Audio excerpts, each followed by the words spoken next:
ಈಗ ಅವರ ಮೇಲೆ ಹಲ್ಲೆ ಮಾಡಿದಂಥವ್ರು ಬಹುತೇಕರು ಮುಸ್ಲಿಮರು ಅನ್ನುವಂತ ಅವರ ಮಾತಲ್ಲಿ ಇಲ್ಲಿ ಎಲ್ಲೋ ಒಂದು ಧರ್ಮದ ಮತ್ತು ಹಿಂದೂ ಮುಸ್ಲಿಂ ಸಂಘರ್ಷದ ಎಳೆ ಕೂಡ ಕಾಣಿಸ್ತಾ ಇದೆ. ಅದಕ್ಕಾಗೇನೆ ಬಸವರಾಜ ಹೊರಟ್ಟಿ ಅವರು ಹೇಳಿದ್ರು, ಆತ್ಮಸಾಕ್ಷಿಗೆ ಅನುಗುಣವಾಗಿ ಈ ಪ್ರಕರಣವನ್ನ ಇತ್ಯರ್ಥ ಮಾಡಿಕೊಳ್ಳಿ. ಆತ್ಮವಿಹೀನರಿಗೆ, ಆತ್ಮವೇ ಇಲ್ಲದೆ ಇದ್ದವರಿಗೆ ನೀವು ಆತ್ಮಪೂರ್ವಕವಾಗಿ ಆತ್ಮಸಾಕ್ಷಿಯಾಗಿ ಈ ಪ್ರಕರಣವನ್ನ ಬಗೆಹರಿಸಿಕೊಳ್ಳಿ ಅನ್ನುವಂತ ಹೊರಟ್ಟಿಯವರ ಮಾತು ಅರ್ಥವಾಗುವುದಾದರೂ ಹೇಗೆ? ಅಂಬೇಡ್ಕರ್ ಸಂವಿಧಾನ ಅಂತ ಹೇಳಿ ಜಪ ಮಾಡುವಂತ ಇದೇ ಕಾಂಗ್ರೆಸ್ಸಿಗರು ಅಂಬೇಡ್ಕರ್ರಿಗೆ ಮತ್ತು ಸಂವಿಧಾನಕ್ಕೆ ಏಕಕಾಲದಲ್ಲಿ ಈ 75 ವರ್ಷಗಳಲ್ಲಿ ಎಂಥ ಒಂದು ಅವಮಾನವನ್ನ ಮಾಡಿದ್ದಾರೆ, ಎಂಥ ಒಂದು ದಾಳಿಯನ್ನ ಮಾಡಿದ್ದಾರೆ, ಎಂಥ ಒಂದು ಕಗ್ಗೊಲೆಯನ್ನ ಮಾಡಿದ್ದಾರೆ ಅನ್ನೋದನ್ನ ಸವಿವರವಾಗಿ ಹೇಳಿದರು. ಅಂಬೇಡ್ಕರ್ ಅವರಿಗೆ ಅಮಿತ್ ಶಾ ಅವಮಾನ ಮಾಡಿದ್ರು ಅಥವಾ ದೆಹಲಿಯ ಮುಖ್ಯಮಂತ್ರಿ ಆಗಿದ್ದಂಥ ಕೇಜ್ರಿವಾಲ್ ಅವರು ಅಂಬೇಡ್ಕರ್ ಅವರಿಗೆ ಅವಮಾನ ಮಾಡಿದ್ರು? ಕಾಂಗ್ರೆಸ್ ನಾಯಕರಿಗೆ ಜಯಮಾಲಾ ಅವರ ಸೇವೆ ಇಷ್ಟವಾಗಿದೆ ಅನ್ನೋದು ಒಂದು ಸುಭಗತನದ ಹೇಳಿಕೆಯೇ? ಆ ಹೇಳಿಕೆಯ ಹಿಂದೆ ನೀವು ಹೇಳಬಹುದಾದಂಥ ಸೇವೆಗಳ ಪಾವಿತ್ರತೆ ಇದೆ ಅಂತ ನಾವು ಭಾವಿಸಬೇಕೇನು?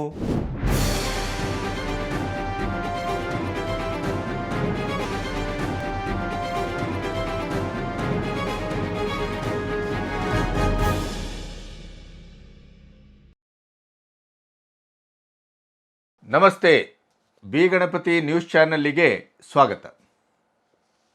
ಸಿ.ಟಿ. ರವಿಯವರ ಪ್ರಕರಣ ಅಗೆದಷ್ಟು ಬಗೆದಷ್ಟು ಹೊಸ ರೀತಿಯ ಸ್ವರೂಪದಲ್ಲಿ ಮತ್ತೆ ಮತ್ತೆ ಮುಂಚೂಣಿಗೆ ಬರ್ತಾ ಇದೆ. ಈಗ ರಾಜ್ಯಪಾಲರ ಎಂಟ್ರಿಯೂ ಆಗಿದೆ. ದೂರವಾಣಿಯ ಮೂಲಕ ರಾಜ್ಯಪಾಲರು ಸಂಪೂರ್ಣವಾದ ಮಾಹಿತಿಯನ್ನು ಕೇಳಿದ್ದಾರೆ. ಸಭಾಪತಿ ಹೊರಹಟ್ಟಿಯವರು ಅಲ್ಲಿ ಏನೇನು ನಡೆಯಿತು, ನಾನು ಯಾವ ರೀತಿ ವರ್ತಿಸಿದೆ, ಸಂಸದರ ರಕ್ಷಣೆಗೆ ನಾನು ಹೇಗೆ ಕೆಲಸವನ್ನು ಮಾಡಿದ್ದೇನೆ, ರೂಲಿಂಗ್ ಕೊಟ್ಟಿದ್ದೇನೆ, ಈ ಎಲ್ಲ ವಿಚಾರಗಳನ್ನು ನನ್ನ ಅನುಮತಿಯನ್ನು ಮೀರಿ ಪೊಲೀಸ್ ಪ್ರಕರಣವನ್ನು, ಅದರ ಸ್ವರೂಪವನ್ನು ಅದು ಹೇಗೆ ಪಡ್ಕೊಳ್ತು, ಸಿ.ಟಿ. ರವಿಯವರನ್ನು ಪೊಲೀಸ್ ಇಲಾಖೆ ಹೇಗೆ ನಡೆಸ್ಕೊಳ್ತು, ಅಲ್ಲಿ ಯಾವುದೇ ರೀತಿಯ ಕಡತದಲ್ಲಿ ಸಾಕ್ಷ್ಯಗಳು ಏನೂ ಇಲ್ಲ, ಈಗ ಬಂದಂಥ ಮಾಧ್ಯಮದ ವಿಡಿಯೋಗಳೆಲ್ಲ ಬಹುತೇಕ ಅದು ಫೇಕು, ಈ ಥರದ ಎಲ್ಲ ವಿಚಾರಗಳನ್ನು ಪತ್ರಿಕೆಯ ಎದುರು, ಮಾಧ್ಯಮದ ಎದುರು ಬಸವರಾಜ ಹೊರಟ್ಟಿಯವರು ಎಷ್ಟು ನಿರರ್ಗಳವಾಗಿ, ಸ್ಪಷ್ಟವಾಗಿ, ನೇರವಾಗಿ ಅದನ್ನು ಹೇಳಿದರೋ ಅಷ್ಟೇ ಸ್ಪಷ್ಟ ಮತ್ತು ನೇರವಾಗಿ ರಾಜ್ಯಪಾಲರಿಗೆ ಕೂಡ ಅವರು ವಿವರಗಳನ್ನು ಕೊಟ್ಟಿದ್ದಾರೆ. ಅಂದರೆ ಇದರ ಸ್ವರೂಪ ಬೇರೆ ಬೇರೆ ರೀತಿಯಲ್ಲಿ ಬೇರೆ ಬೇರೆ ಅಂಗಣಕ್ಕೆ ಇದು ತಲುಪ್ತಾ ಇದೆ. ಒಂದು ಕಡೆ ಲಕ್ಷ್ಮೀ ಹೆಬ್ಬಾಳ್ಕರ್ ಹೇಳ್ತಾರೆ, 2 ದಿನದ ವಿಶ್ರಾಂತಿಯ ನಂತರ, ಕದನ ವಿರಾಮದ ನಂತರ ಮತ್ತೆ ಅವರು ಈ ಪ್ರಕರಣವನ್ನು ಮುಂದುವರಿಸಿದ್ದಾರೆ. ನಾನು ಯಾವುದೇ ಕಾರಣಕ್ಕೂ ಇದನ್ನು ನಿಲ್ಲಿಸುವ ಪ್ರಶ್ನೆನೇ ಇಲ್ಲ, ಯಾವುದೇ ಕಾರಣಕ್ಕೂ ಈ ಜನ್ಮದಲ್ಲಿ ಸಿ.ಟಿ. ರವಿಯವರನ್ನು ಕ್ಷಮಿಸುವ ಪ್ರಶ್ನೆ ಇಲ್ಲ. ರಾಷ್ಟ್ರಪತಿಯವರಿಗೆ ಬರೀತೇನೆ, ಪ್ರಧಾನಿಯವರಿಗೆ ಬರೀತೇನೆ, ಈ ಹೋರಾಟವನ್ನು ರಾಷ್ಟ್ರೀಯ ಮಟ್ಟದಲ್ಲಿ ನಾನು ಕೊಂಡೊಯ್ತೇನೆ. ಅದೇ ದಿಕ್ಕಿನಲ್ಲಿ ಹಕ್ಕುಚ್ಯುತಿಯನ್ನು ಮಂಡಿಸ್ತೇವೆ. ಈಗಾಗಲೇ ಸಭಾಪತಿಯವರಿಗೆ ದೂರು ಕೊಟ್ಟಿದ್ದೇವೆ. ಆಮೇಲೆ ಪೊಲೀಸ್ ಕಾರ್ಯಾಚರಣೆಯ ವಿರುದ್ಧ ನಾವು ನ್ಯಾಯಾಂಗ ತನಿಖೆಯನ್ನು ಬಯಸ್ತಾ ಇದ್ದೇವೆ. ಮತ್ತು ನನಗೆ ಎಲ್ಲಿಯವರೆಗೆ ನ್ಯಾಯ ಸಿಗುವುದಿಲ್ವೋ ಅಲ್ಲಿಯವರೆಗೆ ನನ್ನ ಹೋರಾಟ ಮುಂದುವರಿತದೆ. ನನ್ನನ್ನು ಕೊಚ್ಚಿ ಬಿಸಾಡ್ತೇವೆ ಅಥವಾ ನನ್ನ ಮೇಲೆ 3 ಕಡೆ ಏನು ಅಟ್ಯಾಕ್ ಮಾಡಿದರು ಸುವರ್ಣಸೌಧದ ಒಳಗಡೆನೆ, ಅದರ ಬಗ್ಗೆ ನಾನು ಈಗಾಗಲೇ ದೂರು ಕೊಟ್ಟಿದ್ದೇನೆ. ಆ FIR ಅನ್ನು ಕೂಡ ಮಾಡಿಲ್ಲ, ದೂರನ್ನು ಸ್ವೀಕರಿಸಿಲ್ಲ. ಇದರ ಅರ್ಥ ಏನು ಕೇಳಿದರೆ ಪೊಲೀಸರು ಅವ್ರ ಮೇಲೆ ದಾಳಿ ಮಾಡಿದವರು ಅಪರಿಚಿತರು ಅಂತಾರೆ.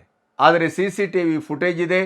2 ಜನ PAಗಳು ಲಕ್ಷ್ಮೀ ಹೆಬ್ಬಾಳ್ಕರ್ ಅವ್ರದ್ದು ಮತ್ತು ಉಳಿದಂಥ ಎಲ್ಲ ದಾಂಧಲೆಕೋರರು ಬಹುತೇಕ ಮುಸ್ಲಿಂ ಸಮುದಾಯಕ್ಕೆ ಸೇರಿದವರು ಅನ್ನೋದನ್ನು ಸಿ.ಟಿ. ರವಿಯವರು ಹೇಳಿದ್ದಾರೆ. ಅಂದರೆ ಈ ಪ್ರಕರಣ ಎಲ್ಲೋ ಒಂದು ಕಡೆ ಒಂದು ಹಿಂದುತ್ವದ ಅಥವಾ ಸನಾತನ ಧರ್ಮದ ಬಹಳ ಗಟ್ಟಿಯಾದಂಥ ದನಿ ಈ ನಾಡಿನಲ್ಲಿ ಸಿ.ಟಿ. ರವಿ. ಅದು ದತ್ತಪೀಠದಿಂದ ಹಿಡಿದು ಸನಾತನ ಧರ್ಮ ಮತ್ತು ಹಿಂದುತ್ವದ ಒಂದು ಆತ್ಯಂತಿಕವಾದಂಥ ಯಾವುದೇ ಪ್ರಕರಣ ಆದರೂ ಕೂಡ ಅಲ್ಲಿ ಅತ್ಯಂತ ಕಟುವಾಗಿ, ಉಜ್ವಲವಾಗಿ, ಪ್ರಖರವಾಗಿ, ಬೆಂಕಿ ಚೆಂಡಿನ ಹಾಗೆ ನಿರಂತರವಾಗಿ ಹೋರಾಟ ಮಾಡ್ಕೊಬಂದವರು, ಮಾತಾಡ್ಕೊಂಡು ಬಂದವರು, ಪ್ರತಿಭಟಿಸ್ತಾ ಬಂದವರು, ರಾಜ್ಯ ಮಟ್ಟದಲ್ಲೂ ರಾಷ್ಟ್ರ ಮಟ್ಟದಲ್ಲೂ ಸಿ.ಟಿ. ರವಿ ಅನ್ನೋದು ಪ್ರತಿಯೊಬ್ಬರಿಗೂ ಗೊತ್ತಿದೆ. ಒಕ್ಕಲಿಗ ಸಮುದಾಯದ ಬಹಳ ದೊಡ್ಡ ಹುರಿಯಾಳಾದದ್ರಿಂದ ಭವಿಷ್ಯದಲ್ಲಿ ಅವರ ರಾಜಕೀಯದ ಮಹತ್ವಾಕಾಂಕ್ಷೆಗೆ ಬಹಳ ದೊಡ್ಡ ವಿಸ್ತಾರವಾದಂಥ ರೂಪವೂ ಇದೆ, ಸ್ವರೂಪ ಇದೆ, ನೆಲೆ ಇದೆ. ಅವರು ಮುಖ್ಯಮಂತ್ರಿಯ ಗಾದಿಗೆ ಕೂಡ ಒಬ್ಬ ನಿಷ್ಠಾವಂತ ಸ್ಪರ್ಧಿ ಮತ್ತು ನಿರ್ಣಾಯಕ ಸ್ಪರ್ಧಿ ಅನ್ನೋದು ಕೂಡ ಎಲ್ಲರಿಗೂ ಗೊತ್ತಿದೆ. ಈಗ ಅವರ ಮೇಲೆ ಹಲ್ಲೆ ಮಾಡಿದಂಥವ್ರು ಬಹುತೇಕರು ಮುಸ್ಲಿಮರು ಅನ್ನುವಂಥವರ ಮಾತಲ್ಲಿ ಇಲ್ಲಿ ಎಲ್ಲೋ ಒಂದು ಧರ್ಮದ ಮತ್ತು ಹಿಂದೂ ಮುಸ್ಲಿಂ ಸಂಘರ್ಷದ ಎಳೆ ಕೂಡ ಕಾಣಿಸ್ತಾ ಇದೆ. ಪೊಲೀಸರು ಪಕ್ಕ ಆಡಳಿತ ಪಕ್ಷದ ಪರವಾಗಿ ಅವರು ಕೆಲಸ ಮಾಡ್ತಾ ಇದ್ದಾರೆ ಅನ್ನೋದರ ಬಗ್ಗೆ ನಿಮಗೆ ಯಾವುದೇ ರೀತಿಯ ಸಂಶಯ ಬೇಕಾಗಿಲ್ಲ. ಯಾರ್ಯಾರು ಅವರ ಮೇಲೆ ಅಟ್ಯಾಕ್ ಮಾಡಿದ್ದಾರೆ, ಯಾರ್ಯಾರು ಅವರನ್ನು ಏಕವಚನದಲ್ಲಿ ಬೈದಿದ್ದಾರೆ, ಯಾರ್ಯಾರು ಅವರು ಆ ಮಗ ಈ ಮಗ ಅಂತೆಲ್ಲ ಬೈದು ಹೊರಗೆ ಬಾರೋ ನಿನ್ನನ್ನು ಕೊಚ್ಚಿ ಮುಗಿಸ್ತೇವೆ ಅಂತ ಹೇಳಿದ್ದನ್ನು ನಮ್ಮಂಥವ್ರು ನೋಡಿದ್ದೇವೆ, ಅವರ ಮುಖಪರಿಚಯವನ್ನು ಗಮನಿಸಿದ್ದೇವೆ. ಆದರೆ ಪೊಲೀಸರು ಹೇಳ್ತಾ ಇದ್ದಾರೆ ನಮಗೆ ಅಪರಿಚಿತರು. ಈ ಎಲ್ಲ ಘಟನೆಗಳ ಮಧ್ಯೆ ನನಗೆ ಒಂದು 2 ಅಂಶಗಳನ್ನು ಇಟ್ಟುಕೊಂಡು ನಿಮ್ಮೆದುರು ಒಂದು ಸಣ್ಣ ಚರ್ಚೆಯನ್ನು ಮಾಡಬೇಕು ಅಂತ ಅನಿಸಿದೆ. ಇಲ್ಲಿಯವರೆಗೆ ನಮ್ಮ ಚಾನಲಿನ ಸಬ್ಸ್ಕ್ರೈಬ್ ಮಾಡದೇ ಇದ್ದರೆ ಬೆಲ್ ಐಕಾನ್ ಒತ್ತಿ ಮತ್ತು ಸ್ವತಂತ್ರ ಪತ್ರಿಕೋದ್ಯಮಕ್ಕೆ ಸಬ್ಸ್ಕ್ರೈಬ್ ಮಾಡುವ ಮೂಲಕ ನಮಗೆ ಬೆಂಗಾವಲಾಗಿ ನಿಲ್ಲಿ. ನೋಡಿ, ಕಾಲ ಯಾವಾಗಲೂ ನಿಮಗೆ ಸತ್ಯವನ್ನೇ ಹೇಳುತ್ತೆ. ಆದರೆ ಸತ್ಯವನ್ನು ನಂಬುವ, ಸತ್ಯವನ್ನು ಗಮನಿಸುವ, ಸತ್ಯವನ್ನು ಶೋಧಿಸುವ ಒಂದು ಆತ್ಮನಿವೇದನಾತ್ಮಕವಾದಂಥ ಪ್ರಜ್ಞೆ ನಿಮಗಿರಬೇಕಾಗತ್ತೆ. ಅದಕ್ಕಾಗಿಯೇ ಬಸವರಾಜ ಹೊರಟ್ಟಿ ಅವರು ಹೇಳಿದರು, ಆತ್ಮಸಾಕ್ಷಿಗೆ ಅನುಗುಣವಾಗಿ ಈ ಪ್ರಕರಣವನ್ನು ಇತ್ಯರ್ಥ ಮಾಡಿಕೊಳ್ಳಿ. ಆತ್ಮವಿಹೀನರಿಗೆ, ಆತ್ಮವೇ ಇಲ್ಲದೆ ಇದ್ದವರಿಗೆ ನೀವು ಆತ್ಮಪೂರ್ವಕವಾಗಿ ಆತ್ಮಸಾಕ್ಷಿಯಾಗಿ ಈ ಪ್ರಕರಣವನ್ನು ಬಗೆಹರಿಸಿಕೊಳ್ಳಿ ಅನ್ನುವಂಥ ಹೊರಟ್ಟಿಯವರ ಮಾತು ಅರ್ಥವಾಗುವುದಾದರೂ ಹೇಗೆ? ಅದು ರಾಜಕೀಯದ ಒಳಗಡೆ ಪಳಗಿದಂಥವರಿಗೆ ಇದು ಅರ್ಥ ಆಗುತ್ತೆ. ಆದರೆ ಇವತ್ತೇನಾಗಿದೆ, ನೀವು ಲಕ್ಷ್ಮೀ ಹೆಬ್ಬಾಳ್ಕರ್ ಅವರು ಮತ್ತು ಸಿ.ಟಿ. ರವಿ ಈ ವಾಗ್ವಾದ, ಈ ಅಪಭ್ರಂಶದ ಶಬ್ದ ಬಳಕೆ, ಅನಾಗರಿಕ ಶಬ್ದ ಬಳಕೆ, ಈ ಹೊಯ್ಕೈ, ಈ ಹೋರಾಟ ಇವೆಲ್ಲವೂ ಯಾಕಾಯಿತು ಅಂತಂದರೆ ಅಂಬೇಡ್ಕರ್ ಅವರಿಗೆ ಅಮಿತ್ ಶಾ ಅವರು ಅವಮಾನ ಮಾಡಿದ್ದಾರೆ. ಕಾಂಗ್ರೆಸ್ಸಿಗರು ಅಂಬೇಡ್ಕರ್ ಅವರ ಜಪ ಮಾಡುವುದು ಒಂದು ಫ್ಯಾಷನ್ ಆಗಿದೆ ಅನ್ನುವಂಥ ಮಾತನಾಡಿದ್ದಾರೆ. ಅದರ ಮೇಲೆ ನಾವು ಇವತ್ತು ಪ್ರತಿಭಟನೆಯನ್ನು ಮಾಡ್ತಾ ಇದ್ದೇವೆ ರಾಷ್ಟ್ರಾದ್ಯಂತ ಅನ್ನೋದು ಕಾಂಗ್ರೆಸ್ಸಿನ ಒಂದು ಉವಾಚ. ರಾಹುಲ್ ಗಾಂಧಿ ಅವರು ಪ್ರಾಯಶಃ ರಾಜ್ಯದ ಕಾಂಗ್ರೆಸ್ಸಿಗರಿಗೆ ತಾಕೀತು ಮಾಡಿದರೆ, ನೀವು ಸದನದಲ್ಲಿ ಕೂಡ ಅದನ್ನು ಉಗ್ರವಾಗಿ ಪ್ರತಿಭಟಿಸಿ. ಆ ಪ್ರಯುಕ್ತ ಪ್ರತಿಭಟನೆ ಮೊಳಗಿದೆ. ಪ್ರತಿಭಟನೆಯ ಹೊತ್ತಲ್ಲಿ BJP ಮತ್ತು ಕಾಂಗ್ರೆಸ್ಸಿಗರ ಮಧ್ಯೆ ನಡೆದ ವಾಗ್ಯುದ್ಧದಲ್ಲಿ ಈ ಘಟನೆ ನಡೆದಿದೆ ಅನ್ನೋದು ನಿಮಗೆ ಗೊತ್ತು. ಈ ಹಿನ್ನೆಲೆಯಲ್ಲಿ ನನ್ನದೊಂದು ಪ್ರಶ್ನೆ ಇದೆ, ನಿಮಗದಕ್ಕೆ ಸಾಕ್ಷ್ಯವನ್ನು ತೋರಿಸ್ತೇವೆ. ಇಂಡಿ ಕೂಟದ ಸದಸ್ಯ ಪಕ್ಷ ಕೇಜ್ರಿವಾಲಿನ ಪಕ್ಷ ಆಮ್ ಆದ್ಮಿ, ನಿಮಗೆ ಗೊತ್ತಿದೆ. ಈಗ ದೆಹಲಿ ಎಲೆಕ್ಷನ್ನಲ್ಲಿ, ಮುಂಬರುವ ದೆಹಲಿ ಎಲೆಕ್ಷನ್ನಲ್ಲಿ ಕಾಂಗ್ರೆಸ್ ಅವರ ಜೊತೆಗೆ ಇರುವುದಿಲ್ಲ, ಕೇಜ್ರಿವಾಲು ಅವರೊಟ್ಟಿಗೆ ಇರುವುದಿಲ್ಲ, ದೀದಿಯೂ ಇರುವುದಿಲ್ಲ. ಮತ್ತು ಬಹುತೇಕ ಇಂಡಿ ಕೂಟದ ಸದಸ್ಯರು ರಾಹುಲ್ ಗಾಂಧಿಯ ನೇತೃತ್ವವನ್ನೇ ತಿರಸ್ಕರಿಸಿದ್ದಾರೆ. ವೆಸ್ಟ್ ಬೆಂಗಾಲಿನ ಮುಖ್ಯಮಂತ್ರಿ ಮಮತಾ ಬ್ಯಾನರ್ಜಿಯವರ ನೇತೃತ್ವವನ್ನು ಪರ್ಯಾಯವಾಗಿ ಪರಿಗಣಿಸಿದ್ದಾರೆ. ಇಂಡಿ ಕೂಟ ಛಿದ್ರಗೊಂಡಿದೆ, ಇಂಡಿ ಕೂಟ ಒಡೆದೋಗಿದೆ. ಉದ್ಧವ್ ಠಾಕ್ರೆಯಿಂದ ಹಿಡಿದು ಉಮರ್ ಅಬ್ದುಲ್ಲಾ ಅವರಿಗೆ AVMನ ಈ ಅಪಸ್ವರದ ಮಾಮೂಲಿಯಾದಂಥ ಈ ಕಾಂಗ್ರೆಸ್ಸಿನ ಚಾಳಿಯನ್ನು ಅವರು ಸಮಗ್ರವಾಗಿ ಟೀಕಿಸಿದ್ದಾರೆ. ಈ ಒಂದು ಫೋಬಿಯಾದಿಂದ, ಈ ಒಂದು ಸುಳ್ಳು ನರೇಟಿವಿಂದ ನೀವು ಹೊರಗಡೆ ಬನ್ನಿ ಅಂಥೇಳಿ ದೀದಿಯಿಂದ ಹಿಡಿದು ಪ್ರತಿಯೊಬ್ಬರೂ ಕೂಡ ಕಾಂಗ್ರೆಸ್ಸಿಗರಿಗೆ ಚಾಟಿಯನ್ನು ಬೀಸಿದ್ದಾರೆ.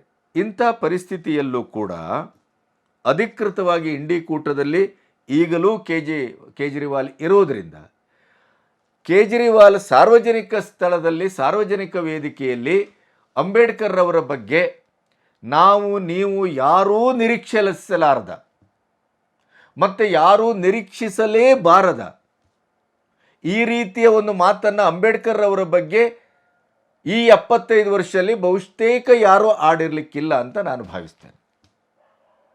ಆಡಬಾರದು ಕೂಡ.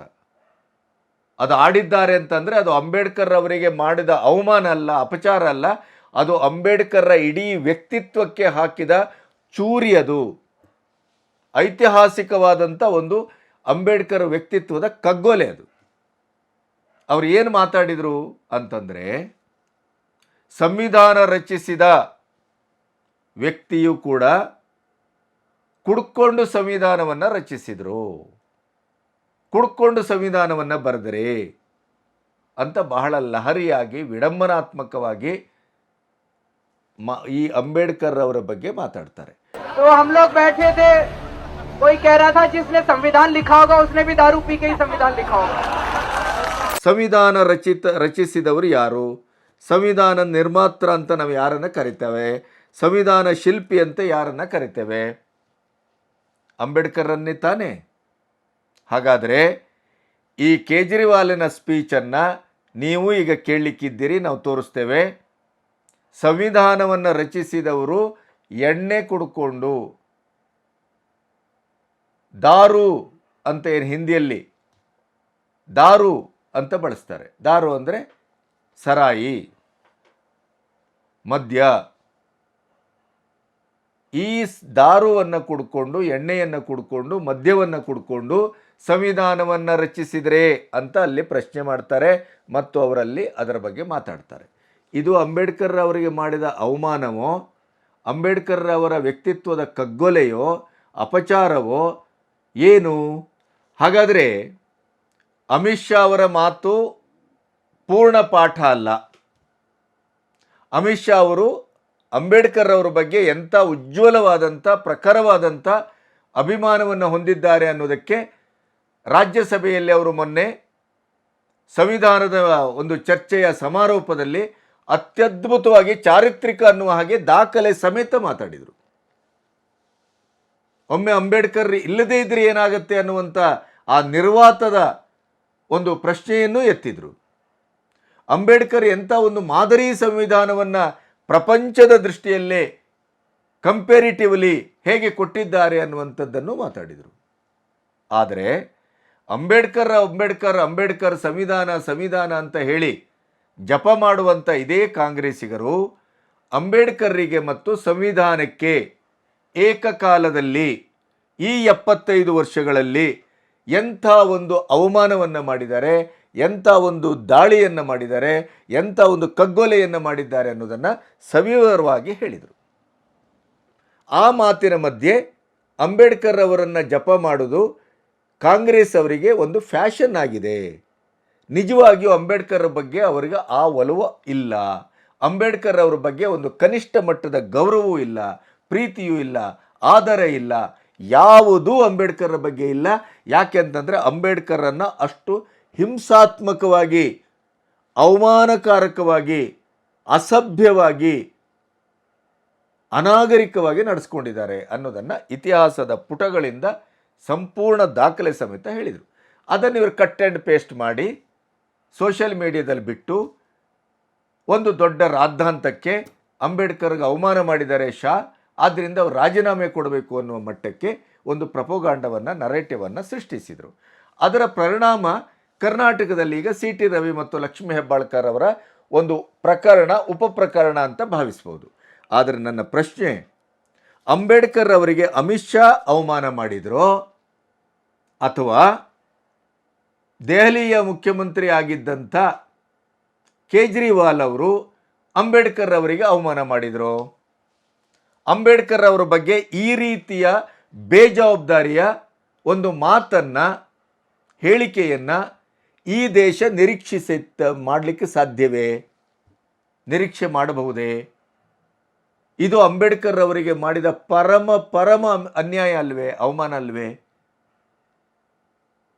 ಇದರ ಬಗ್ಗೆ ಯಾಕೆ ಮಾತಾಡ್ತಾ ಇಲ್ಲ ಕಾಂಗ್ರೆಸ್ಸಿಗರು, ಅಥವಾ ಮಾತಾಡಿಲ್ಲ? ರಾಹುಲ್ ಗಾಂಧಿ ಅವರಿಗೆ ಕಿವಿ ಅವತ್ತು ಕೇಳಲಿಲ್ವೇ? ಯಾಕೆಂದರೆ ಕಾಂಗ್ರೆಸ್ಸಿಗೊಂದು ಕಿವುಡುತನ ಇದೆ, ಜಾಣ ಕಿವುಡುತನ. ಅವರಿಗೆ ಬೇಕಾದಂಥ ಸಂದರ್ಭದಲ್ಲಿ ಅವರಿಗೆ ಕಿವಿ ಕೇಳುತ್ತೆ, ಅವರಿಗೆ ಬೇಡವಾದಂಥ ಸಂದರ್ಭದಲ್ಲಿ ಅವರಿಗೆ ಕಿವಿ ಕೇಳುವುದಿಲ್ಲ. ಅವರಿಗೆ ಪಾಕಿಸ್ತಾನಕ್ಕೆ ಜಿಂದಾಬಾದ್ ಅಂತ ಕರ್ನಾಟಕದ ವಿಧಾನಸಭೆಯಲ್ಲಿ ಅಥವಾ ವಿಧಾನಸೌಧದ ಚಾವಡಿಯಲ್ಲಿ ಅವರದೇ ಪಕ್ಷೀಯ ಧುರೀಣರು ಘೋಷಿಸಿದ್ದು, ಅವರ ಹಿಂಬಾಲಕರು ಘೋಷಿಸಿದ್ದು ಅವರಿಗೆ ಕೇಳಿಸುವುದಿಲ್ಲ. ಅದಕ್ಕೆ FSL ರಿಪೋರ್ಟ್ ಬೇಕು. FSL ರಿಪೋರ್ಟ್ ಬಂದ ಮೇಲೂ ಮತ್ತೆ ಸಮಯ ಬೇಕು. ಇವೆಲ್ಲ ಬೇಕಾಗತ್ತೆ. ಅದೇ ನೀವು ಲಕ್ಷ್ಮೀ ಹೆಬ್ಬಾಳ್ಕರ್ ಅವರಿಗೆ ಫ್ರಸ್ಟ್ರೇಷನ್ ಅನ್ನುವಂಥ ಶಬ್ದವನ್ನು ನಾನು ಬಳಸಿದ್ದೇನೆ ಅನ್ನುವಂಥ ಎದೆ ತಟ್ಟುಕೊಂಡು ಹೇಳುವಂಥ CT ರವಿಯವರು, ಆದರೆ ಕಾಂಗ್ರೆಸ್ ಅವರಿಗೆ ಅದು ಪ್ರಾಸ್ಟಿಟ್ಯೂಟ್ ಅಂತ ಕೇಳಿಸ್ತದೆ. ಒಂದು ಕೇಳಿಸುವಿಕೆಯಲ್ಲಿ ಬೇರೆ ಬೇರೆ ರೀತಿಯಲ್ಲಿ ಕೇಳಿಸ್ತದೆ ಅವರಿಗೆ, ಮತ್ತು ಕೇಳಿಸುವಿಕೆಯಲ್ಲಿ ಕೆಲವು ಸರಿ ಕಿವುಡುತನವು ಪ್ರಾಪ್ತವಾಗ್ತದೆ. ಅದು ಸಮಯಾನುಸಂದರ್ಭಕ್ಕೆ ತಕ್ಕಾಗಿ ಅವರ ಶರೀರ ವರ್ತಿಸ್ತದೆ, ಸಾಮೂಹಿಕವಾಗಿ ವರ್ತಿಸ್ತದೆ. ಇಂಥ ಒಂದು ರೋಗ ಇದೆ. ಆದರೆ ಅಂಬೇಡ್ಕರ್ ಅವರ ಬಗ್ಗೆ ಹೆಂಡ ಕುಡ್ಕೊಂಡು, ಮದ್ಯ ಕುಡ್ಕೊಂಡು, ದಾರು ಕುಡ್ಕೊಂಡು ಸಂವಿಧಾನವನ್ನು ರಚಿಸಿದರೆ ಅಂತ ಪ್ರಶ್ನೆ ಮಾಡುವ, ಸಂವಿಧಾನವನ್ನು ರಚಿಸಿದ್ರು ಅಂತ ಮಾತಾಡುವ ಈ ಕೇಜ್ರಿವಾಲ್ ಈ ದೇಶದ ಸಂವಿಧಾನ ವಿರೋಧಿ ಅಲ್ವೇ? ಅಂಬೇಡ್ಕರ್ ವಿರೋಧಿ ಅಲ್ವೇ? ಪರ್ಯಾಯವಾಗಿ ದೇಶದ ಭಾವನಾತ್ಮಕವಾದಂಥ 140 ಕೋಟಿ ಜನರ ಭಾವನೆಯ ವಿರೋಧಿ ಅಲ್ವೇ? ಇವೆಲ್ಲ ಪ್ರಶ್ನೆಗಳನ್ನು ಕಾಂಗ್ರೆಸ್ಸಿಗರಿಗೆ ನಾನು ಕೇಳ್ತಾ ಇದ್ದೇನೆ. ನೀವು ಅಂಬೇಡ್ಕರ್ರಿಗೆ ಅವಮಾನ ಆಯಿತು ಅಂತ ಅಮಿತ್ ಶಾ ಅವರ ರಾಜೀನಾಮೆ ಮತ್ತು ಇಡೀ ದೇಶದಲ್ಲಿ ಇವತ್ತು ಪ್ರತಿಭಟನೆ ಮಾಡ್ತಾ ಇದ್ದೀರಿ. ರಾಜ್ಯದ ಕಾಂಗ್ರೆಸ್ಸಿಗರು ಜಿಲ್ಲಾ ಮಟ್ಟದಲ್ಲಿ ಪ್ರತಿಭಟನೆಯನ್ನು ಹಮ್ಮಿಕೊಂಡಿದ್ದಾರೆ. ಇನ್ನು ಪ್ರತಿಭಟನೆ ಆಗಲಿಕ್ಕಿದೆ. ಪ್ರತಿಯೊಬ್ಬರು ಏನು ಸಂವಿಧಾನದ ತಜ್ಞರ ರೀತಿ ಮಾತಾಡ್ತಾ ಇದ್ದೀರಿ. ಕೇಜ್ರಿವಾಲ್ ಮಾತಾಡಿದ ಈ ಆಡಿಯೋ ನಿಮಗೆ ಕೇಳಿಸಿಲ್ವೇ? ಅಂದರೆ ಇಂಡಿ ಕೂಟದ ಸದಸ್ಯರಾದರೆ ನೀವು ಯಾವ ರೀತಿ ಬೇಕಾದರೂ ಮಾತಾಡಬಹುದು, ಅಂಬೇಡ್ಕರ್ಗೆ ಯಾವ ರೀತಿ ಶಬ್ದವನ್ನು ಪ್ರಯೋಗಿಸ್ಬೋದು, ಅವರ ಚರಿತ್ರೆ ಮತ್ತು ಚಾರಿತ್ರ್ಯ ಎರಡನ್ನೂ ಹನನ ಮಾಡ್ಬೋದು, ಅವಮಾನ ಮಾಡ್ಬೋದು, ಧ್ವಂಸ ಮಾಡ್ಬೋದು, ಗೇಲಿ ಮಾಡ್ಬೋದು, ಎಲ್ಲವನ್ನೂ ಮಾಡಬಹುದು. ಆದರೆ RSS ಮತ್ತು BJP ಹಿಂದೂ ಸಂಘಟನೆಗಳು ಖಂಡಿತವಾಗಿಯೂ ಅಂಬೇಡ್ಕರ್ ಅವರ ಹೆಸರನ್ನು ಯಾವ ರೀತಿಯಲ್ಲೂ ಬಳಸಬಾರದು. ಬಳಸುವಿಕೆಯಲ್ಲಿ ಏನಾದರೂ ಸ್ವಲ್ಪ ವ್ಯತ್ಯಾಸ ಆದರೂ ಅದು ದೇಶದ್ರೋಹಕ್ಕಿಂತ ಇನ್ನೂ ಹೀನ ಅನ್ನುವ ರೀತಿಯಲ್ಲಿ ಪ್ರತಿಭಟನೆ ಮಾಡ್ತೀರಿ. ಅದರಲ್ಲೂ ಅಮಿತ್ ಶಾ ಅವರ ಹೇಳಿಕೆಯನ್ನು ಅದು ಸತ್ಯವೇ ಅಲ್ಲ, ಸಂಪೂರ್ಣವಾಗಿ ಸುಳ್ಳಿನ ನರೇಟಿವ್, ನೀವು ಕಟ್ ಆ್ಯಂಡ್ ಪೇಸ್ಟ್ ಮಾಡಿ ಮಾರ್ಫಿಂಗ್ ಮಾಡಿ ವಿಡಿಯೋವನ್ನು ಬಿಟ್ಟು ಇವತ್ತು ಬಹಳ ದೊಡ್ಡ ಅವಮಾನ ಆಗಿದೆ ಅಂತ ಪ್ರಪೋಗಂಡ ಮಾಡ್ತಿರಲ್ಲ.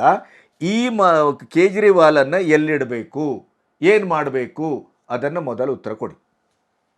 ಎರಡನೇದು, ಜಯಮಾಲಾ ಅವರ ಒಂದು ಮತ್ತು ಲಕ್ಷ್ಮೀ ಹೆಬ್ಬಾಳ್ಕರ್ ಅವರ ಒಂದು ವಿಡಿಯೋ ಇವತ್ತು ಪ್ರಚಲಿತದಲ್ಲಿ ಬರ್ತಾ ಇದೆ. ನೀವು ಕೇಳಿಸ್ಕೊಂಡಿದ್ದೀರಿ ಅಂತ ಅಂದ್ಕೊಳ್ತೇನೆ ನಾನು.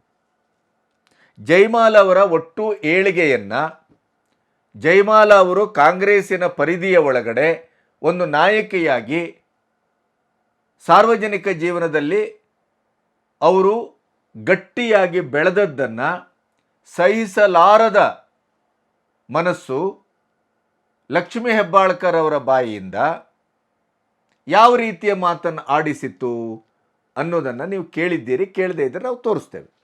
ನಾನು ಕೂಡ 92ನೇ ಇಸ್ವಿಯಿಂದ ಕಾಂಗ್ರೆಸ್ ಅಲ್ಲಿ ಇದ್ದೀನಿ, ಪಕ್ಷಗಳಲ್ಲಿ ಇದ್ದೀನಿ. ನನಗೆ ರಾಜಕಾರಣವನ್ನ ರಾಜಕೀಯ ಮಾಡಕ್ ಬರೋದಿಲ್ಲ. ಆದರೆ ರಾಜಕಾರಣದ ಬಗ್ಗೆ ನಾನು ಪೊಲಿಟಿಕಲ್ ಸೈನ್ಸ್ ಸ್ಟೂಡೆಂಟು. ನಾನು MA ಮಾಡಿರ್ತಕ್ಕಂಥದ್ದು ಪೊಲಿಟಿಕಲ್ ಸೈನ್ಸ್ ಅಲ್ಲೇ. ನನಗೆ ಇತಿಹಾಸದ ಪುಟಗಳಲ್ಲಿ ಇರ್ತಕ್ಕಂಥ ಎಲ್ಲ ನಾಯಕರ ಬಗ್ಗೆ, ಅವರ ನೀತಿ ನಡೆಗಳ ಬಗ್ಗೆ, ನನಗೆ ಕಾನೂನಿನ ಬಗ್ಗೆ, ರಕ್ಷಣೆಯ ಬಗ್ಗೆ ನನಗೆ ಅರ್ಥ ಆಗಿದೆ. ಏನು ಮಾಡೋಕ್ಕಾಗಲ್ಲ, ಈ ಪ್ರಪಂಚದಲ್ಲಿ ಎಲ್ಲದಕ್ಕೂ ಔಷಧಿ ಕಂಡಿಡ್ದಿದ್ದಾರೆ, ಆದರೆ ಹೊಟ್ಟೆ ಕಿಚ್ಚಿಗೆ ಒಂದು ಔಷಧಿ ಕಂಡಿಡ್ದಿಲ್ಲ. ಅದಕ್ಕೊಂದು ಔಷಧಿ ಬಂದ್ಬಿಟ್ರೆ ನೋಡ್ರಿ, ಇದೆಲ್ಲವೂ ಕೂಡ ಎಲ್ಲೂ ನಿವಾರಣೆ ಆಗುತ್ತೆ. ನಾನು ಯಾವತ್ತೂ ಕೂಡ ಸಿಟ್ಟಾಗಿರ್ಲಿಲ್ಲ. ಹೊಟ್ಟೆ ಕಿಚ್ಚಿಗೆ ಮದ್ದೇ ಇಲ್ಲ ಅಂತ ಹೇಳ್ತಿದ್ದಾರೆ. ಅದು ಜಗತ್ತಿಗೆ ಗೊತ್ತಿದೆ. ನೀವು ಅವ್ರ ಬಗ್ಗೆ ಹೊಟ್ಟೆ ಕಿಚ್ಚು ಪಟ್ಕೊಂಡಿದ್ದೀರಾ, ಅದಕ್ಕೆ ಅವ್ರ ವಿರುದ್ಧ ಎಲ್ಲ ಹೇಳಿಕೆ ಕೊಟ್ಟಿದ್ದೀರಾ ಅಂತ ಅವರು? ಅದ್ರ ಬಗ್ಗೆ ನಾನು ರಿಯಾಕ್ಟ್ ಮಾಡಲ್ಲ. ನೀವು ಅವ್ರಿಗೆ ಸೇವೆ ಇಷ್ಟ ಆಗಿದೆ ಪಕ್ಷದ ನಾಯಕರಿಗೆ? ಇಲ್ಲ, ನಮ್ಮ ಕಡೆ ಸೇವೆ ಅಂದ್ರೆ ಬೇರೆ ಸೇವೆ ಇರುತ್ತೆ. ಅವ್ರು ಯಾವ ಸೇವೆ ತಿಳ್ಕೊಂಡ್ರೆ ನಂಗೆ ಉತ್ತರ ಕರ್ನಾಟಕದಲ್ಲಿ ನಿಂತ್ಕೊಂಡು ಆ ಭಾಗದಲ್ಲಿ ನಿಂತು ಸೇವೆ ಅಂದ್ರೆ ಏನು ಅಂತ ಹೇಳ್ತಾರೆ, ಬಟ್ ಈ ಭಾಗದಲ್ಲಿ ಸೇವೆ ಅನ್ನೋದಕ್ಕೆ ಏನು ವಿಶ್ಲೇಷಣೆ ನನಗೆ ಗೊತ್ತಿಲ್ಲಪ್ಪ. ಸೇವೆ ಅಂದ್ರೆ ಇಡೀ ರಾಜ್ಯದಲ್ಲಿ ಒಂದೇ ಇದೆ. ಅದು ದೇವ್ರ ಸೇವೆ ಆಗಿರ್ಬೋದು, ಅದು ಉರುಳು ಸೇವೆ ಆಗಿರ್ಬೋದು, ಅದು ಅಭಿಷೇಕ ಸೇವೆ ಆಗಿರ್ಬೋದು, ಅದು ಪಕ್ಷದ ಸೇವೆ ಆಗಿರಬಹುದು.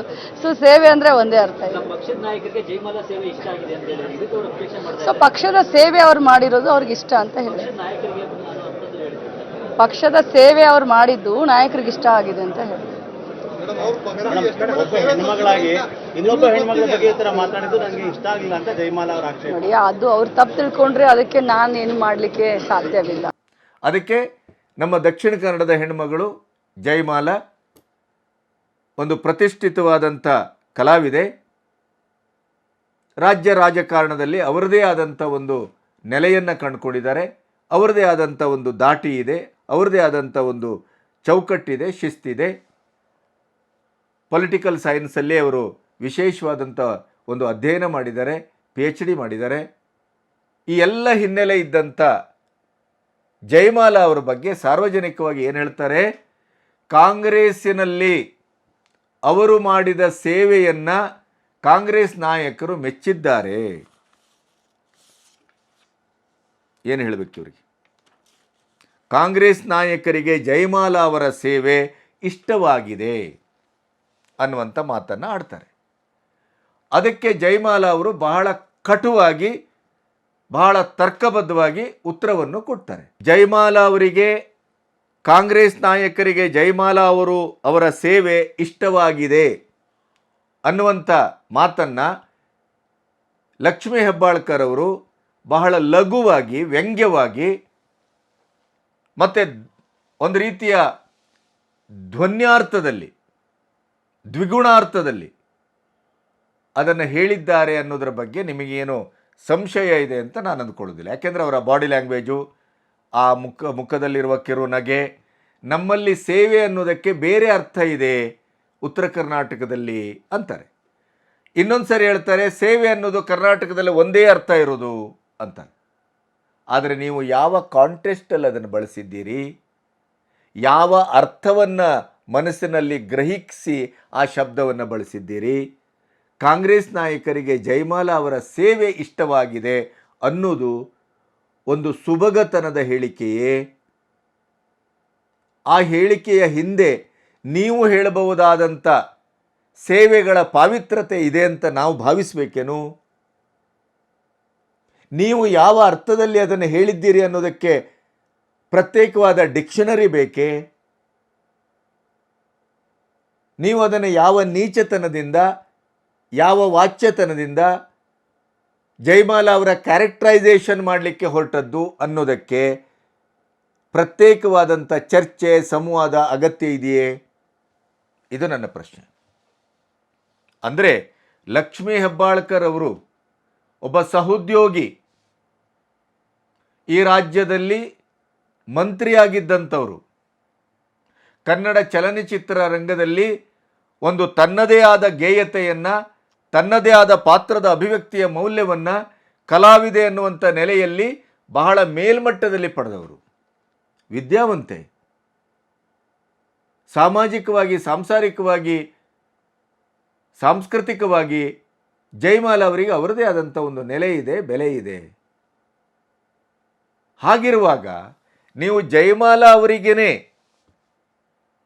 ಒಬ್ಬ ಹೆಣ್ಣುಮಗಳು ಮತ್ತೊಂದು ಹೆಣ್ಣುಮಗಳ ಬಗ್ಗೆ ಚಾರಿತ್ರ್ಯ ಹನನ ಮಾಡುವಂಥ ರೀತಿಯಲ್ಲಿ, ಅವರ ಚಾರಿತ್ರ್ಯವನ್ನೇ ಪ್ರಶ್ನೆ ಮಾಡುವ ರೀತಿಯಲ್ಲಿ, ಅವರ ಚಾರಿತ್ರ್ಯವನ್ನೇ ರಾಜ್ಯದ ಜನತೆ ಎದುರು ವ್ಯಂಗ್ಯ ಮಾಡುವ ರೀತಿಯಲ್ಲಿ ಕಾಂಗ್ರೆಸ್ಸಿಗರಿಗೆ ಅಥವಾ ಕಾಂಗ್ರೆಸ್ ನಾಯಕರಿಗೆ ಜಯಮಾಲಾ ಅವರ ಸೇವೆ ಇಷ್ಟ ಆಗಿದೆ ಅನ್ನುವಂಥ ಮಾತಾಡ್ತೀರಿ ಅಂತಾದರೆ, ನೀವು ಯಾವ ದರ್ಜೆಯಲ್ಲಿ, ಯಾವ ಮಟ್ಟದಲ್ಲಿ ನಿಮ್ಮ ವ್ಯಕ್ತಿತ್ವವನ್ನು ರೂಪಿಸಿಕೊಂಡಿದ್ದೀರಿ, ಸಾಮಾಜಿಕ ಜೀವನದಲ್ಲಿ ನಿಮ್ಮ ನಾಲಿಗೆ ಎಷ್ಟರ ಮಟ್ಟಿಗೆ ಹಿಡಿತವನ್ನು ಕಳ್ಕೊಳ್ತದೆ, ಮತ್ತು ನಿಮ್ಮ ಒಟ್ಟು ವ್ಯಕ್ತಿತ್ವದ ಸುಭಗತನವನ್ನು ಅಥವಾ ಚಾರಿತ್ರ್ಯದ ಒಟ್ಟು ರೂಪ ಸ್ವರೂಪವನ್ನು ಜನರು ಯಾವ ರೀತಿ ಅರ್ಥ ಮಾಡ್ಕೋಬೇಕು ಹೇಳಿ. ಸಿ ಟಿ ರವಿಯವರು ನಿಮಗೆ ಬಳಸಿದ ಭಾಷೆ, ಶಬ್ದ ಅದು ಸತ್ಯವೇ ಅಂತ ನಾಳೆ FSL ರಿಪೋರ್ಟಲ್ಲೋ ಇನ್ನೊಂದರಲ್ಲೋ ಸಾಬೀತಾದರೆ ಸಿ ಟಿ ರವಿಯವರಿಗೆ ಕಠಿಣವಾದ ಶಿಕ್ಷೆ ಆಗಬೇಕು. ಅಷ್ಟೇ ಅಲ್ಲ, ರಾಜಕೀಯದಿಂದ ಅವರನ್ನು ಖಂಡಿತವಾಗಿ ಹೊರಗೆ ದಬ್ಬಬೇಕು. ಅವರು ಮನುಷ್ಯರಾಗಲಿಕ್ಕೂ ಯೋಗ್ಯರಲ್ಲ, ಸಾರ್ವಜನಿಕ ಜೀವನದಲ್ಲಿ ಇರಲಿಕ್ಕೂ ಯೋಗ್ಯರಲ್ಲ, ಇದ್ರ ಮಟ್ಟಿಗೆ ನೋ ಡೌಟ್. ಆದರೆ ನೀವು ಕೂಡ ಫ್ರಸ್ಟ್ರೇಷನ್ ಅಂತ ಹೇಳಿದಂಥ ಶಬ್ದವನ್ನು ಪ್ರಾಸ್ಟಿಟ್ಯೂಟ್ ಅಂತ ಹೇಳಿ ನೀವು ಬಳಸ್ಕೊಂಡು ಪೊಲಿಟಿಕಲಿ ಅದರ ಲಾಭವನ್ನು ಗೇಯ್ನನ್ನು ಪಡಿತೀರಿ. ಆ ಕಾರಣಕ್ಕಾಗಿ ಈ ಪ್ರಪೋಗಾಂಡವನ್ನು ನೀವು ಮಾಡಿದ್ದೀರಿ ಅಂತಾದರೆ ನೀವು ಹೆಣ್ಮಗಳು ಅಂತ ಒಪ್ಕೊಳ್ಳಿಕ್ಕಾಗೋದಿಲ್ಲ. ನೀವೊಬ್ಬರ ಅಕ್ಕನೋ ಅಮ್ಮನೋ ತಾಯಿಯೋ ಸಂಸಾರಸ್ಥರೋ ಗೃಹಿಣಿಯೋ ಅಂತ ನಾವು ಒಪ್ಪಿಕೊಳ್ಳಿಕ್ಕೆ ಆಗೋದಿಲ್ಲ. ಇದು ನಾನು ಹಿಂದೆನೂ ಈ ವಾದವನ್ನು ಮಂಡಿಸಿದ್ದೇನೆ. ಆದರೆ ಈ ಸಿ ಟಿ ರವಿಯವರು ಹೇಳಿದ ಈ ಶಬ್ದವನ್ನು ಇಟ್ಕೊಂಡು ದಿನಗಟ್ಟಲೆ ಹತ್ತು, ರಾಜ್ಯದ ಜನರೆದುರು ಹತ್ತು, 2 ದಿನ ನೀವು ಸಾಮಾಜಿಕ ಸಾಂಸ್ಕೃತಿಕ ರಾಜಕೀಯ ಜೀವನದಿಂದಲೇ ಹೊರಗಡೆಗೆ ಬರದೇನೆ ಏಕಾಂತದಲ್ಲಿದ್ದು ಇಷ್ಟೆಲ್ಲ ಒಂದು ರಾದ್ಧಾಂತವನ್ನು ಮಾಡಿ ಜನರ ಎದುರ ಸಿಂಪತಿಯನ್ನು ಗಿಟ್ಟಿಸ್ಕೋಬೇಕು ಅನ್ನುವ ಕಾರಣಕ್ಕಾಗಿ ಈ ಪ್ರಕರಣವನ್ನು ನೀವು ಮುಂದೆ ಮಾಡ್ತಾ ಇದ್ದೀರಿ ಅನ್ನೋದು ಜನರ ಅಭಿಪ್ರಾಯ. ಯಾಕೆಂತಂದರೆ ಸಭಾಪತಿಯವರೇ ಸ್ವತಃ ಹೇಳ್ತಾರೆ ನಮ್ಮಲ್ಲಿ ಯಾವ ಸಾಕ್ಷ್ಯಗಳು ಇಲ್ಲ. ನಿಮ್ಮ ಕಾಂಗ್ರೆಸ್ಸಿಗರೇ ಹೇಳ್ತಾರೆ ಇಂಥ ಪ್ರಕರಣಗಳು ಸಾವಿರಾರಾಗಿದ್ದಾವೆ, ಇದನ್ನು ಇಷ್ಟು ದೊಡ್ಡದು ಮಾಡಬೇಕಾದ ಅಗತ್ಯ ಇರಲಿಲ್ಲ. ಸಿ ಟಿ ರವಿಯವರನ್ನು ಪೊಲೀಸ್ ಬಳಸಿ ತಮ್ಮ ಅಧಿಕಾರದ ದರ್ಪ ದುರಹಂಕಾರವನ್ನು ಪ್ರಯೋಗಿಸಿ ಇಂಥ ಕ್ರೂರವಾಗಿ ಹೇಯವಾಗಿ ನಡೆಸ್ಕೋಬೇಕಾದ ಅಗತ್ಯ ಇರಲಿಲ್ಲ ಅಂಥೇಳಿ ನಿಮ್ಮ ಹಿರಿಯ ನಾಯಕರೇ ಹೇಳ್ತಾ ಇದ್ದಾರೆ. ಇಷ್ಟರ ಮಧ್ಯೆಯೂ ಇದನ್ನು ಬಹಳ ಚಾಲೆಂಜಿಂಗ್ ಆಗಿ ಮಾನ ಸಮ್ಮಾನದ ಒಂದು ಪ್ರಶ್ನೆ, ಹೆಣ್ಣುಮಗಳ ಪ್ರಶ್ನೆ, ಹೆಣ್ಣುಮಗಳ ಚಾರಿತ್ರ್ಯದ ಪ್ರಶ್ನೆ, ಇದು ಹೆಣ್ಣಿನ ಕುಲಕ್ಕೆ ಮಾಡಿದ ಅವಮಾನ ಸಿ ಟಿ ರವಿಯವರು ಅಂತ ನೀವೇನಿವತ್ತು ಹೋರಾಡ್ತಾ ಇದ್ದೀರಿ. ನೀವು ಜಯಮಾಲ ಅವರ ವಿಷಯದಲ್ಲಿ ಯಾವ ಶಬ್ದವನ್ನು ಬಳಸಿದ್ರಿ? ಸೇವೆ ಅನ್ನೋದಕ್ಕೆ ಡಿಕ್ಷನರಿಯಲ್ಲಿ ಒಂದು ಅರ್ಥ ಇರ್ತದೆ, ಆದರೆ ಅದನ್ನು ನೀವು ಯಾವ ಕಾಂಟೆಸ್ಟಲ್ಲಿ ಬಳಸ್ತೀರಿ, ಯಾವ ವಾಕ್ಯದಲ್ಲಿ ಬಳಸ್ತೀರಿ, ಯಾವ ಸಂದರ್ಭದಲ್ಲಿ ಬಳಸ್ತೀರಿ ಅನ್ನೋದರ ಮೇಲೆ ಸೇವೆ ಅನ್ನುವ ಪದ ಅಲ್ಲಿ ತನ್ನ ಬೇರೆ ಬೇರೆಯ ಅರ್ಥವನ್ನು ಹೊಂದುತ್ತದೆ. ಉತ್ತರ ಕರ್ನಾಟಕದಲ್ಲಿ, ಉತ್ತರ ಕನ್ನಡದಲ್ಲಿ ಕೂಡ ಈ ಸೇವೆ ಅನ್ನೋದನ್ನು ಕಾಂಗ್ರೆಸ್ ನಾಯಕರಿಗೆ ಜಯಮಾಲ ಅವರ ಸೇವೆ ಇಷ್ಟವಾಗಿದೆ ಅನ್ನುವಂಥ ಈ ಕಾಂಟೆಸ್ಟಲ್ಲಿ ನೀವೇನು ಬಳಸಿದ್ದೀರಿ ಅದು ಅಪಾರ್ಥವನ್ನೇ ಕೊಡುತ್ತೆ, ಜಯಮಾಲರಿಗೆ ಅವಮಾನವನ್ನೇ ಮಾಡ್ತಾ ಇದೆ, ಜಯಮಾಲರ ಚಾರಿತ್ರ್ಯವನ್ನು ಅದು ಪ್ರಶ್ನೆ ಮಾಡ್ತಾ ಇದೆ, ಅವರ ಚಾರಿತ್ರ್ಯದ ಮೇಲೆ ಕಪ್ಪು ಮಸಿಯನ್ನು ಬಳಿತಾ ಇದೆ. ಇಷ್ಟರ ಮಟ್ಟಿಗೆ ಅರ್ಥ ಆಗೋದಿಲ್ಲ ನಿಮಗೆ? ನಮಗೆ ಅರ್ಥ ಆಗ್ತದೆ, ನಿಮಗೆ ಯಾಕೆ ಅರ್ಥ ಆಗೋದಿಲ್ಲ? ನಿಮಗೂ ಅರ್ಥ ಆಗಿದೆ. ಆ ವಿಡಿಯೋದಲ್ಲಿ ನಿಮ್ಮ ಬಾಡಿ ಲ್ಯಾಂಗ್ವೇಜ್ ನೋಡಿ, ನಿಮ್ಮ ನಗು ನೋಡಿ, ನಿಮ್ಮ ವ್ಯಂಗ್ಯ ನೋಡಿ. ಅಂದರೆ ನೀವು ಇನ್ನೊಂದು ಹೆಣ್ಣು ಮಗಳ ಬಗ್ಗೆ ಒಂದು ಪ್ರತಿಷ್ಠಿತ ಸ್ಥಾನ ಮಾನ ಗೌರವ ಮಂತ್ರಿ ಹುದ್ದೆ ಎಲ್ಲವನ್ನೂ ಪಡ್ಕೊಂಡಿದ್ದಂಥ ನಿಮ್ಮದೇ ಪಕ್ಷದ ಒಬ್ಬ ನಾಯಕಿಯ ಬಗ್ಗೆ ನೀವಿಷ್ಟು ಲಘುವಾಗಿ ಹಗುರವಾಗಿ ಕಳಪೆಯಾಗಿ ಮಾತಾಡಬಹುದು. ಆ ಮಾತಾಡುವ ಸಲುಗೆಯನ್ನು ಸಾರ್ವಜನಿಕ ಜೀವನದಲ್ಲಿ ನೀವು ಪಡ್ಕೊಳ್ತೀರಿ ಅಂತಾದರೆ ಸಿ ಟಿ ರವಿಯವರ ಪ್ರಕರಣದಲ್ಲಿ ಸಿ ಟಿ ರವಿಯವರ ವರ್ತನೆಯನ್ನು ನಾವು ಯಾವ ರೀತಿ ಭಾವಿಸಬೇಕು? ಸಿ ಟಿ ರವಿಯವರ ಈ ಪ್ರಕರಣವನ್ನು ಇಷ್ಟು ಒಂದು ಮುನ್ನೆಲೆಗೆ ತಂದು ನಿರ್ಣಾಯಕವಾದಂಥ ಒಂದು ನೆಲೆಗೆ ಅದನ್ನು ಕೊಂಡೋಗ್ತಾನೆ, ಇದು ಸ್ತ್ರೀ ಕುಲಕ್ಕೆ ಮಾಡಿದ ಅವಮಾನ ಅನ್ನುವ ರೀತಿಯಲ್ಲಿ ನೀವು ಇವತ್ತು ಒಂದು ಸ್ತ್ರೀ ಕುಲದ ಅಧಿನಾಯಕಿಯಾಗಲಿಕ್ಕೆ ಹೊರಟಿದ್ದೀರಲ್ಲ, ಅಥವಾ ನಾಯಕಿ ಆಗಿದ್ದೀರಲ್ಲ, ನೀವು ಅದಕ್ಕೆ ಎಷ್ಟು ಯೋಗ್ಯರು? ಜಯಮಾಲ ಅವರ ಬಗ್ಗೆ ನೀವು ಬಳಸಿದ ಈ ಶಬ್ದ ಅನಾಗರಿಕ ಶಬ್ದ ಅಲ್ಲವೇ? ಅಥವಾ ಅನಾಗರಿಕ ವರ್ತನೆ ಅಲ್ಲವೇ ನಿಮ್ಮದು? ಅವಮಾನಕರಕವಾದಂಥ ವರ್ತನೆ ಅಲ್ಲವೇ? ಇದು ಸ್ತ್ರೀ ಕುಲಕ್ಕೆ ಮಾಡಿದ ಅವಮಾನ ಅಲ್ವೇನು? ಏನು ಜಯಮಾಲ ಸ್ತ್ರೀ ಅಲ್ಲವೇ? ಹಾಗಾದರೆ ಈ ಎಲ್ಲ ಪ್ರಶ್ನೆಗಳು ಹುಟ್ಕೊಳ್ತವೆ. ಅಂದರೆ ನಿಮ್ಮ ಕಾಲ ಬುಡಕ್ಕೆ ಬರುವಾಗ ಒಂದು ರೀತಿ, ಬೇರೆಯವರ ಕಾಲುಬುಡಕ್ಕೆ ಹೊಲಸನ್ನು ನೀವೇ ಸುರಿಯುವಾಗ ಇನ್ನೊಂದು ರೀತಿ, ನೀವು ಮಾತಾಡುವಾಗ ಅದು ಸುಭಗತನದ್ದು, ಸಚ್ಚಾರಿತ್ರ್ಯತನದ್ದು, ಮಾನವಂತಿಕೆಯದ್ದು. ಅದೇ ಇನ್ನೊಬ್ಬರು BJPಯವರೋ RSSನವರೋ ನಿಮ್ಮ ವಿರೋಧಿಗಳು ಮಾತಾಡಿದಾಗ ಅದನ್ನು ಸರಿಯಾಗಿ ಕೇಳಿಸ್ಕೊಳ್ಳುವ ವ್ಯವಧಾನ ಇಲ್ಲ. ನೀವಿವತ್ತು ಸಾರ್ವಜನಿಕವಾಗಿ ಬಿಟ್ಟ ವಿಡಿಯೋ, ಪ್ರಥಮ ವಿಡಿಯೋದಲ್ಲಿ ಸ್ಪಷ್ಟತೆ ಇರಲಿಲ್ಲ, ಮತ್ತೆ ಬಿಟ್ಟ ವಿಡಿಯೋದಲ್ಲಿ ಸ್ಪಷ್ಟವಾಗಿ ಕೇಳಿಸ್ತಾ ಇದೆ. What is the meaning? ಇದರ ಅರ್ಥ ಏನು? ಅದರ ಜೊತೆಗೆ ಸಭಾಪತಿಯವರು ಹೇಳ್ತಾ ಇದ್ದಾರೆ ನಮ್ಮ ಹತ್ರ ದಾಖಲೆಗಳಿಲ್ಲ ಅಂತ. ಹಾಗೆ ಒಂದೊಮ್ಮೆ ಮಾಧ್ಯಮದಲ್ಲಿ ಒಂದು ವಿಡಿಯೋ ಬಂದಿದೆ ಅಂತ ಆದರೆ ಅದು ಫೇಕ್ ಅಂತ ಹೇಳಿದ್ದಾರೆ ಅವರೇ. ಮತ್ತೆ ನೀವು ಬಿಟ್ಟ ವಿಡಿಯೋ ಅದರ ಸಾಕ್ಷ್ಯ ಅಥವಾ ಅದರ ಸತ್ಯಾಸತ್ಯತೆಯನ್ನು ರುಜುಗೊಳಿಸ್ತದೆ ಅಂತ ನಾವು ನಂಬಬೇಕೇನೋ? ಈ ರೀತಿಯ ರಾಜಕೀಯವಾದಂಥ ಒಂದು ಷಡ್ಯಂತ್ರ ಇದು ಅನ್ನುವ ಹಾಗೆ ಸಾರ್ವಜನಿಕರಿಗೆ ಸಂಶಯ ಬರುವ ರೀತಿಯಲ್ಲಿ ಇಡೀ ರವಿಯವರ ಪ್ರಕರಣವನ್ನು ನೀವು ನಿರೂಪಿಸಿದ್ದೀರಿ ಮತ್ತು ಅದನ್ನು ನಡ್ಕೊಂಡಿದ್ದೀರಿ. ಅದರ ಮಧ್ಯೆ ಜಯಮಾಲಾ ಅಂತವರಿಗೆ ನೀವು ಈ ರೀತಿಯ ಶಬ್ದವನ್ನು ಬಳಸಿ ವ್ಯಂಗ್ಯ ಮಾಡಿ ಅಲ್ಲಿ ನೀವು ನಾನು ಸುಭಗತನದಿಂದ ಸೇವೆ ಅಂದರೆ ದೇವರ ಸೇವೆ, ಇದು ಮುಡಿ ಸೇವೆ, ಆ ಸೇವೆ, ಉರುಳು ಸೇವೆ ಅಂತ ಹೇಳ್ತಿರಲ್ಲ. ಈಗ ನೀವು ಉರುಳುಕೊಳ್ಳಿಕ್ಕಾಗೋದಿಲ್ಲ, ನೆನಪಿಡಿ. ಇದು ದಾಖಲಾಗಿ ಆಗಿದೆ. ಮತ್ತು ಅದರ ಅರ್ಥ ಏನು, ನೀವು ಯಾವ ಕಾಂಟೆಸ್ಟಲ್ಲಿ ಬಳಸಿದ್ದೀರಿ, ನಿಮ್ಮ ಆಳದಲ್ಲಿ ಅದರ ಬಳಕೆಯ ಹಿಂದಿರುವಂಥ ವಿಕ್ಷಿಪ್ತವಾದ ವಿಷಣ್ಣವಾದ ಆ ಹೇಸಿಗೆಯ ಒಂದು ಮನೋಭಾವ ಕೂಡ ಅದು ಎಲ್ಲರಿಗೂ ಅರ್ಥ ಆಗಿದೆ. ನಿಮಗೊಂದು ನ್ಯಾಯ, ಇನ್ನೊಬ್ರಿಗೊಂದು ನ್ಯಾಯ ಅಂತಿಲ್ಲ. ನೀವು ಎಷ್ಟು ರಾಜಕೀಯವಾಗಿ ಪ್ರತಿಯೊಂದನ್ನು ಭಾವಿಸ್ತೀರಿ ಅಂತಂದರೆ, ಸಹೋದ್ಯೋಗಿಯಾದಂಥ ಒಬ್ಬ ಹೆಣ್ಣುಮಗಳು, ಗೌರವಾನ್ವಿತವಾದಂಥ ಒಂದು ಸ್ಥಾನಮಾನದನ್ನು ಇಲ್ಲಿ ಇದ್ದಂಥ ಹೆಣ್ಣುಮಗಳು ಜಯಮಾಲಾ ಅವರ ಬಗ್ಗೆ ನೀವು ಕಾಂಗ್ರೆಸ್ ನಾಯಕರಿಗೆ ಜಯಮಾಲಾ ಅವರ ಸೇವೆ ಇಷ್ಟವಾಗಿದೆ ಅನ್ನುವಂಥ ಈ ವಾಕ್ಯ ಇದೆಯಲ್ಲ, ಇದನ್ನು ನೀವು ಬಳಸಿದ್ದು ಅತ್ಯಂತ ಅನುಚಿತ ಮತ್ತು ಅತ್ಯಂತ ಅವಮಾನಕಾರಕ.